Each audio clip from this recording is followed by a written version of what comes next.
3 மணி நேரம் நிற்கிறேன் அவரை பார்க்கறதுக்காக. 3 மணி நேரம் நின்று நாங்கள் கலெக்டர் வீரராகவராய் சாரை நான் பார்க்குறேன். பார்த்தா அவங்க வந்து எப்படி எடுத்துக்கிட்டாரு, உள் வாங்கிட்டாரா? இல்லை, வெரிஃபை பண்ணுறாரு அவர் வந்து என்னோட சர்டிஃபிகேட்ஸ்லாம். நல்ல மார்க்ஸ் வச்சுருக்கீங்க, நல்ல திறமை இருக்குது, உங்களுக்கு ஒரு சான்ஸ் கொடுக்கணும் அப்படின்னு அவர் பதிவு பண்ணுறாரு. ஆக்சுவலாக 15 பேரை ரெக்ரூட் பண்ணி வச்சுட்டாங்க.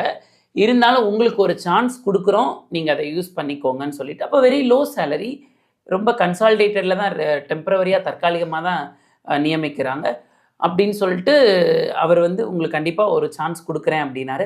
அதே மாதிரியே டாக்டர் நம்ம வீரராகவராய் சாரும் நந்தகுமார், எஸ்பிடி நந்தகுமார் சார், அங்கே ஸ்டேட் ப்ராஜெக்ட் ஆஃபீஸர்னு சொல்லுவாங்க சென்னையிலேருந்து, அவங்களும் இவங்களும் அத்தாரிட்டி. ஸோ இவங்க வந்து நம்ம சிஓ ஆஃபீஸில் சொல்லி நமக்கு அந்த போஸ்டிங்கை கொடுத்தாங்க. எனக்கு செல்லம்பட்டி ஒன்றியத்தில் வந்து இந்த மாதிரி மாற்றுத்திறனாளி குழந்தைகளை வந்து கண்காணிக்கிறதுக்காக